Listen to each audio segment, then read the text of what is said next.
I am in the parking lot of the Salvation Army thrift store. Holy smokes, I don't think I've ever seen this many people here at one time, which could mean, hey, there's good stuff in here. Is today the day? Do they know things that I don't know? So my goal today is to go inside and see if I can find some furniture that I can haul back to the shop to paint, to be able to create a whole Junk Monkey paint product line display with. And ideally, because I'm not somebody, I mean, I've got shelving and stuff like that, but I don't know, I'm just all about putting together a store with some fun painted furniture. I feel like it feels homey and cozy, you know? It just gives off different vibes than, say, if I went to a store and I got some metal shelving. I just can't do it. I can't do it. Now, I haven't had great success into this store before, you know, over the last, I want to say like 2 years, that I just feel like it's really gone downhill. It's kind of like the stuff that was on the shelves is just, I don't know, looks messy, looks a little dirty, like it hasn't been cleaned, and there's barely anything left there.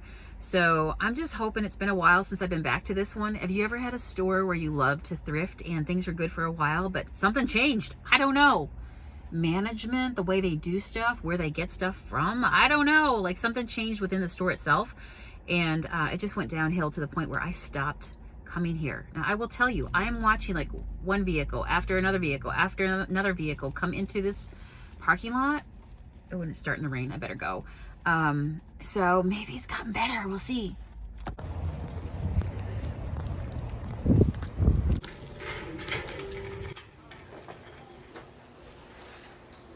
Okay, guys, lots of couches and stuff, but just not seeing a whole lot of furniture.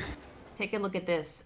I did think that this bench was really cool. Look how long it is. This is done with a really like soft, silky material. I think it would be so cool if somebody reupholstered it and did it in a fun fabric. It had stains on it and stuff, but I can't help but wonder the home it came from and how they would have used it, because it is such a big piece. All right, so I did find this Hutch right here for $29.99. It's pretty basic, which is probably why it's $29.99, but that's okay. We can paint it. Now, this is the only other piece that's in the store that has anything resembling like shelves, something for storage that you could put things into. Just needs a little cleanup, some paint, but it had these side doors with shelves. See how dusty that is? Holy smokes. And all these drawers, which could hold like brushes or sand pads and just like little accessories. I'm taking it because I need it today to get going, but I will tell you that if I was looking to paint and flip this piece for profit, I would have never taken it for $99. But because I'm keeping it for myself for a store display, I think will be a cool piece to paint. Just a great example. It's got all kinds of just really cool, you know, details to it. So we're taking it today. And the other piece for $29.99, which makes me feel like, you know what, I only paid $29 for that, $99 for that, but at the end of the day, I got two pieces. It'll work out, so I'm moving forward. The only other two pieces were the ones over here on the other side of the walkway. This was okay. The only thing is, I've had experience with these pieces that have these really flimsy inserts in the drawers. They're not heavy to hold anything. Did you see the paint job that was inside, though? But never let that deter you, because you can completely paint over it. So I left those pieces, not taking those. Look at these two jewelry cases. You'll see here there was two side by side. And I'm just thinking, whoa. I mean, it would take a lot. Can you imagine painting all the cubbies and all the parts of this? Holy smokes, that would be a job for a very patient painter. But it would be cool to have something like this. You can tell like there's a lot of mold inside, and so that fabric would need either ripped out or like really severely cleaned. That is a whole other job in itself. Beautiful overall. I don't have a you know, a piece of furniture like that for my jewelry. Do you guys? Does anybody out there have a really cool organizer? So this piece I found on the floor. I ended up taking it. I think it was like $5.99. Is that what it was? $4.99. So I thought, yeah, I could paint this. So in a store, of course, something like this I would put on top of maybe a dresser, paint the dresser below, and then put that on top. This piece was $4.99 as well. So I'm taking that. I'm seeing this as basically a display that I could put in my store where I could put my art prints into.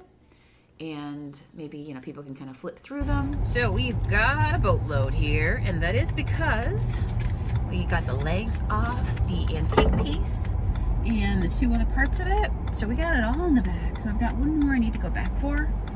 I gotta size it up to think if it's gonna fit in the back. If not, I'm gonna have to go back with the van. But at least I have this to start on today. So now I just have to make my way home. Back to the shop, I should say. Oh yeah, oh yeah. Think we can go, yeah. Yeehaw! We got a boatload of good furniture to paint. Anyway, we're back in the shop here now. Matt helped me get these pieces back in, and I'm getting ready to go ahead and paint them and flip them into some, something fresh and new and gorgeous. And these pieces here as well. So there's the legs. So next clip should be me with it all put together. Well, that is pretty stunning. So I will tell you that I paid more than I would have wanted to for this piece. But given the fact that I needed a piece, some piece that will allow me to bring in my paint display and really start on a wall of Junk Monkey paint and provide drawers and cubicles of things. Plus on top of that, it only adds to the vibe of the shop, which is a very shabby, whimsical, rustic kind of feel. My plan is to open up the 2 top, doors, glass doors, and then fill stuff on the shelves themselves, and also the front of this also opens up. So I saw lots of storage space into it. So there's the top as well, because this is a heavy wooden piece, so I can put paint across the top of it. Inside that drawer that I'm painting right now, pull out the door below, pull out the 2 front ones, pull open that front, secretary portion as well, which is other area. And then I also have space below it if I wanted to put another mini shelf or stack something underneath it. So for that reason, I went ahead and grabbed it and took it home. Would you have taken it home? Like I say, the price I pay depends on whether or not I'm keeping it for myself or if I'm planning to give it a makeover and flip it. So that plays a big part for me. All right, so the color I put down was a color we have called Stormy Forest. It is gorgeous. And now I am also taking some Liberty Blue. So something fun I like to do is while the first paint color is still wet to the touch, I'm doing it right now with some yellow. I'm rubbing it in, and that is because I'm blending colors. So I've got some Liberty Blue added in here, just kind of building up at this point, putting colors around places until it all comes together at the very end. So I like to add in the color while the initial color is wet. It softens it up, but it gives that extra blue glow or the sunshine yellow that I'm putting in here right now. And then I'll go on to do some edging in those colors as well to really make it, make your eye be drawn to it. It makes it just much more, it's there for sure. Now I'm going in with some of our Junk Monkey brown glaze, and I'm just taking all the edges and going over it and then doing a swipe. Again, I paint perfectly imperfect. I'm looking for this to be an old time-worn piece, so I'm not going for perfection here. Rather, I'm going for something that looks really old, that's kind of been, like I said, well-loved and just beat around, and it's got a story to tell. So I trace out the edges, then I wipe to make those edges dark. Think about like a piece of parchment paper. You know how if you've ever seen a piece of parchment paper that looks old, it has, if it's been recreated, it has like a dark edge around it, right? Maybe like a burn edge kind of around it. So I trace out all the parts just to really make them pop. Now what I do is I take the matching color of the candy bar brown, which matches the pigment into the brown glaze, and I'm gonna make it basically stand out a little bit more because now I'm doing some edging with it. So you'll start to see the brown just become much more clear to the eye. And of course we got to do some distressing because no old piece is going to look perfect. Now I'm taking some of the ruby red wax. I used this in our last vlog. I have it near me and I'm like, yeah, let's put some ruby red wax on here. So I'm adding in some red. So right now I've got blues going on, I've got yellows going on, and now it's the red. I'm just taking my finger. By the way, Matt is working on a drawer that decided to go way too far in. Now I'm putting the hardware back on and also hitting it with a little bit of a brass. I will link all the products that I use below in the description. going back with the Stormy Forest at this point because I've decided to paint that insert. So do you see, even though this is for storage, but it's not like a shelf, but it does allow for a lot of parts where you can put a lot of things on display to sell inside your store. So I thought that was really cool.